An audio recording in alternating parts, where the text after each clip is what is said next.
ये वो लड़की है जिसके आसपास के और स्कूल के हर एक लड़के दीवाने हुआ करते थे, लेकिन इसको ये नहीं पता था कि इसकी यही मासूमियत, यही खूबसूरती इसके लिए नर्क का दरवाजा बन जाएगी। तो गाइज, मैं आपको यकीन दिलाता हूँ कि इस स्टोरी को सुनकर आपकी भी रूह कांप जाएगी, क्योंकि इसके साथ घटी घटना इतनी भयानक है कि इसके दर्द को बयां करने के लिए भी शब्द कम पड़ जाएंगे। क्योंकि इसके वन साइड लवर ने जुमको फ्रूटा के साथ हैवानियत करने के बाद उसे एक बड़े से ड्रम में डाल करके ऊपर से सीमेंट के कंक्रीट के मिक्सर को डालकर उसे उसी ड्रम में जमा देता है। तो वीडियो स्टार्ट करने से पहले मैं आपको बता देना चाहता हूं, अगर आपका दिल विल कमजोर है तो इस घटना को पूरा सुनने के लिए अपने दिल को मजबूत कर लो, क्योंकि ये स्टोरी आपको भी रुला देगी। तो ये दर्दनाक स्टोरी स्टार्ट होती है सन 1988 से, जब जुनको फ्रूटा नाम की एक लड़की जो अपने स्कूल में पढ़ने लिखने में बहुत ही तेज थी और बहुत ही ज्यादा होशियार होने के साथ साथ ये बहुत ही ज्यादा खूबसूरत भी थी, और इसी खूबसूरती के चलते वहाँ के सभी लड़के उसकी खूबसूरती के दीवाने थे। और इसलिए न जाने कितने लड़कों ने जुमको फ्रूटा को प्रपोज भी किया था,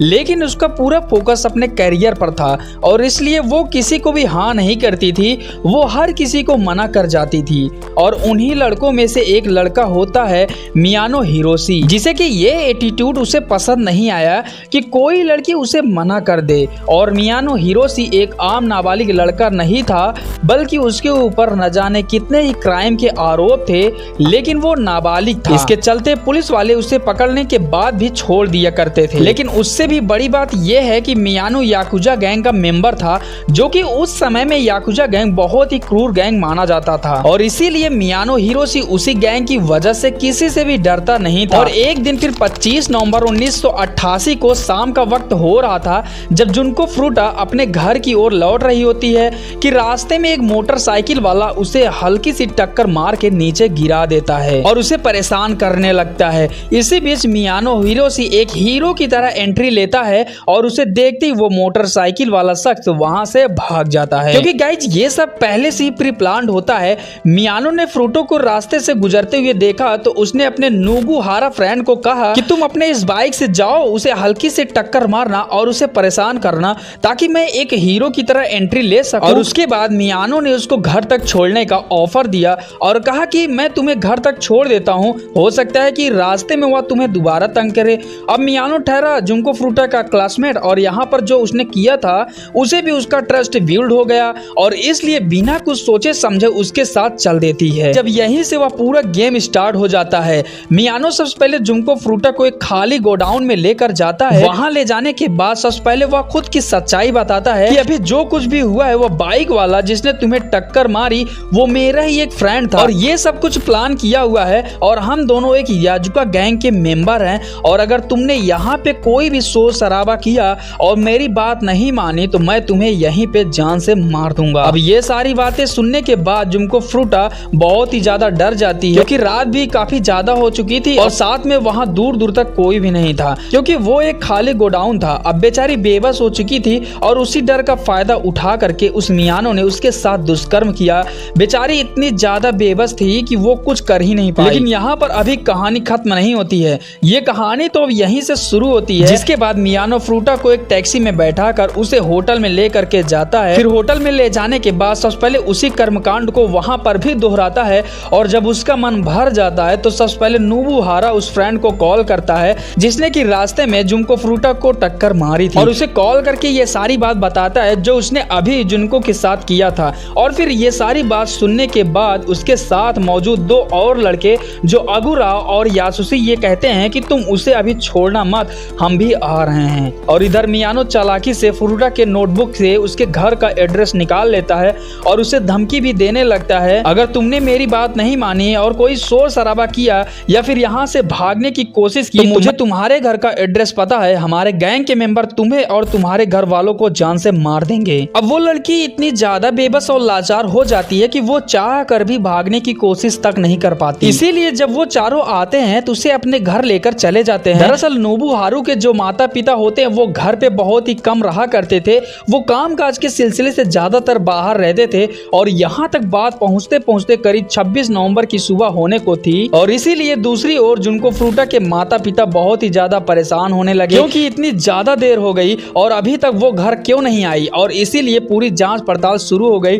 लेकिन कहीं से भी उसका कोई अता पता नहीं चला और यहीं से छानबीन करते करते 26 नवंबर का पूरा दिन और रात बीत गया। फिर 27 नवंबर की सुबह होती है तो बिना किसी देरी के उसके माता पिता जुनको फ्रूटा के लापता होने की रिपोर्ट थाने में लिखवा देते हैं। और ये खबर जैसे ही मियानो और उसके बाकी दोस्तों को पता चलती है तो फ्रूटा को डरा धमका करके घर पे कॉल लगा करके ये कहलवा देते हैं कि मैं एक अपने फ्रेंड के यहाँ आई हूँ, बताना भूल गई थी, मैं यहाँ एकदम सही सलामत हूँ, तो आप थाने जा करके मेरी लापता होने की रिपोर्ट वापस ले। अब ये बात सुनने के बाद उनके पेरेंट्स को भी तसल्ली हो गई थी कि मेरी बेटी जहाँ पर भी है बिल्कुल सुरक्षित है, और इसीलिए वो थाने जा करके रिपोर्ट वापस ले लेते हैं। और इधर मियानो और उसके बाकी के तीनों दोस्त मिल करके जुनको फ्रूटा के साथ जो मन में आए वो करना शुरू कर देते हैं। मतलब आप जो सोच नहीं सकते वो सब करना शुरू कर देते हैं। और नोबुहारू का जो घर था वो अब एक घर न रह करके बल्कि एक अय्यासी का अड्डा बनकर रह जाता है। अब उसके गैंग के मेंबर भी आना जाना स्टार्ट कर देते हैं। अब इस घर में कोई भी आता था उसके साथ दुष्कर्म को अंजाम देता था और ये सिलसिला ऐसे ही चलता रहा।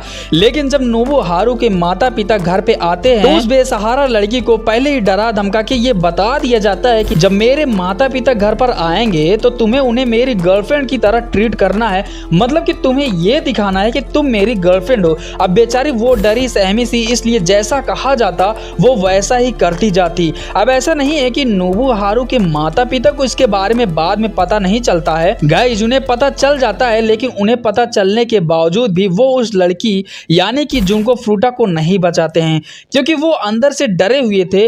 वो जानते थे कि ये किस गैंग के मेंबर हैं और अगर वो कुछ ऐसी हरकत करते हैं तो शायद उसका बेटा भी इसको जान से मारने के लिए रेडी हो सकता था, और इसी डर की वजह से वो चुप रहना ही सही समझते हैं। और इसीलिए कुछ दिनों के बाद धीरे धीरे करके अब वो गर्लफ्रेंड बॉयफ्रेंड वाला नाटक भी खत्म हो चुका था, क्योंकि उन लोगों को ये समझ में आ चुका था कि उनके माता पिता अब तो मुंह खोलने से नहीं रहे, और इसलिए अब सब कुछ उसके घर में खुले आम होने लगा। और इन्हीं 7 दिनों के अंदर ही फ्रूटा के साथ तकरीबन 100 बार अननेचुरल तरीके से उसके साथ वो सब कुछ किया जा चुका था। और इतना ही नहीं, उसे ना तो ढंग से खाना पीना दिया जाता था, बल्कि इसके उल्टा उसे जबरदस्ती खूब सारी शराब पिलाई जाती थी और उसे हर समय बिना कपड़ों के रखा जाता था, ताकि जब जिसका मन में जो आए वो उसके साथ कर सके। वो लोग धीरे धीरे इतना बेरहम होते गए कि सिगरेट जला करके उसके मुंह में ठूस देते और उसे जबरदस्ती पीने के लिए कहा जाता, और जब वो सिगरेट नहीं पीती थी तो उसे बहुत ही मारा पीटा जाता। और दिसंबर के महीने में, जिस महीने में बहुत ही ज्यादा ठंड होती है, उसे बालकनी में सोने के लिए कहा जाता, इनफैक्ट उसे सुलाया भी जाता था। लेकिन उन्हीं दिनों में जुनको फ्रूटा को एक हाथ टेलीफोन लग जाता है और वो चालाकी से पुलिस को कॉल भी लगा देती है और कॉल भी लग जाता है। और यही नहीं, पुलिस कॉल उठा भी लेती है, लेकिन उसके भाग्य ने साथ नहीं दिया था और तभी वहां पर मियानो आ जाता है और जल्दी से कॉल डिस्कनेक्ट कर देता है। जिसके बाद पुलिस वापस कॉल भी करती है, लेकिन मियानो कॉल उठा करके बोलता है आई एम सॉरी, गलती से कॉल लग गया था, और कॉल डिस्कनेक्ट हो जाता है। जिसके बाद मियानो का गुस्सा बुरी तरह से सर पे आ जाता है और इसीलिए वो गुस्से में आ करके जुनको फ्रूटा के पैरों पे तेल लगा करके उसे धीरे धीरे जलाने लगता है। लेकिन कहानी अभी यही खत्म नहीं होती है। अब आगे चल करके पुलिस वालों को इस बात की थोड़ी सी भनक लग जाती है कि उसके घर पे कुछ गड़बड़ चल रहा है। लेकिन पुलिस जब उसके घर पहुंचती है तो दरवाजा खुलते ही दुर्भाग्य से उस दिन नोबुहारू के माता पिता घर पे मौजूद होते हैं और वो सामने आ जाते हैं और वो कहते हैं कि यहाँ पर तो कुछ ऐसा है नहीं और यहाँ पर ना कोई लड़की मौजूद है, जबकि उन्हें सब कुछ पता था। इनफैक्ट उनकी आंखों के सामने वो सब हो रहा था। इसके बावजूद भी उन्होंने पुलिस वालों को ऐसी बातें बोल करके वापस भेज देते हैं। और पुलिस वालों की सबसे बड़ी भूल यहीं पर यह हो गई थी कि वो घर की बिना तलाशी लिए ही उसकी बातों में आ करके वहां से चले गए, और अगर पुलिस वालों ने तलाशी ली होती तो शायद उस लड़की की जान बच जाती, लेकिन ऐसा नहीं हुआ। फिर इसी तरीके से दिन बीतते गए। बेचारी जुनको फ्रूटा टॉर्चर को सहती गई। एक एक दिन में न जाने कितने लोग आया जाया करते थे और वो भी अननेचुरल तरीके से उसके साथ संबंध बनाया करते थे और उसे उसी हालत में छोड़ दिया करते। और उसके बाद एक बार तो ऐसा भी हुआ कि जिनको फ्रूटा के हाथ को ऊपर करके बांध दिया गया था और बिना कपड़ों के लटका दिया गया, और उसके साथ उसके बदन को ना पंचिंग बैग की तरह बहुत सारे मुक्कियां मारी गई, जिसके बाद उसकी हालत इतनी गंभीर हो गई थी कि अब वो मुंह से सांस लेने को भी मजबूर हो गई थी। और जब चारों ये सब करके थक जाया करते थे तो वो अपनी थकान मिटाने के लिए सिगरेट पीना स्टार्ट करते,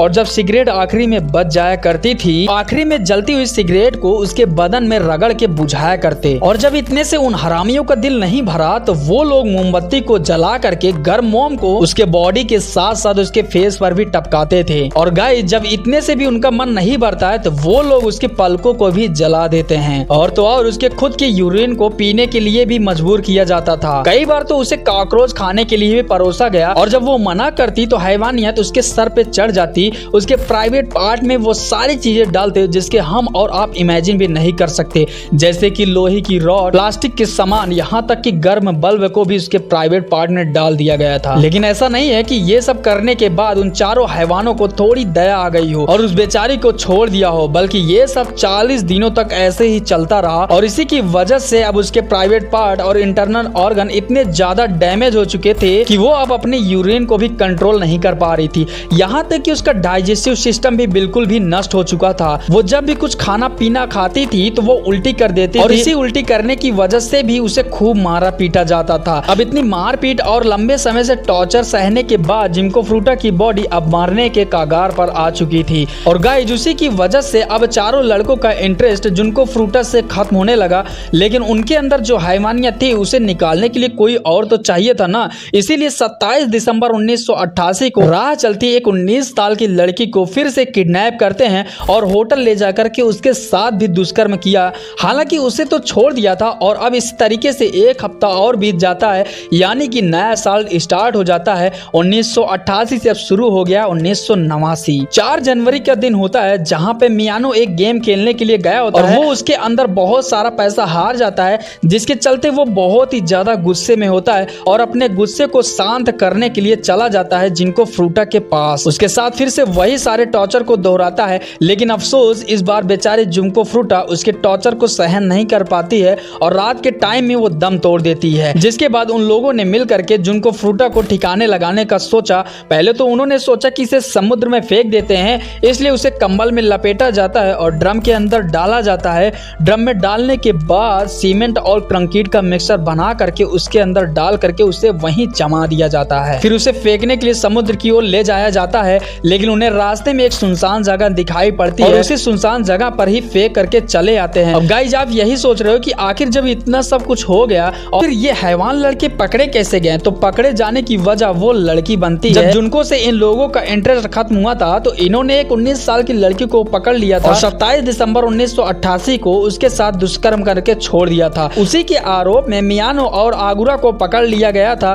पूछताछ करी गई जिससे पता चला कि मियानो के ऊपर पहले से भी काफी छोटे मोटे क्राइम के आरोप भी थे, इसीलिए इसके ऊपर इन्वेस्टिगेशन जारी रखा गया। तकरीबन ऐसे ही 2 महीने और बीत जाते हैं, लेकिन एक बार उसके घर पे जांच पड़ताल किया गया। उसके घर पे कुछ अंडरगारमेंट्स मिलते हैं लड़कियों के, जिससे कि पुलिस वालों को काफी ज्यादा शक हो जाता है और इसीलिए फिर दोनों को पकड़ करके दोनों को अलग अलग बैठा करके पूछताछ करी जाती है। पुलिस वाले यहाँ पे थोड़ा दिमाग लगाते हैं और सीधे तौर पर मियानो से कहते हैं कि मुझे पता है कि तुमने एक मर्डर किया है। और ये बातें सुनते ही मियानो घबरा जाता है। उसे एक बार तो लगा कि शायद आगुरा ने उधर बैठी हुई सारी सच्चाई बता दी है। अब उसने सोचा कि सच्चाई छुपाने का कोई फायदा नहीं है, मुझे भी बता देनी चाहिए और इसलिए वो सारी बात बताता है और पुलिस वालों को उस जगह पर ले करके जाता है जहां पर उसने ड्रम को फेंका था। पुलिस वाले ड्रम को देख करके हैरान हो जाते हैं और ड्रम को काट करके जब देखा गया तो पता चलता है कि उसके अंदर एक लड़की की डेड बॉडी है, जिसकी पहचान कर पाना बहुत ही मुश्किल है, लेकिन फिर भी फिंगरप्रिंट की वजह से उसकी पहचान कर ली गई। लेकिन गाइस दुख की बात तो ये थी कि जब इन लोगों को इसकी सजा के लिए कोर्ट में पेश किया गया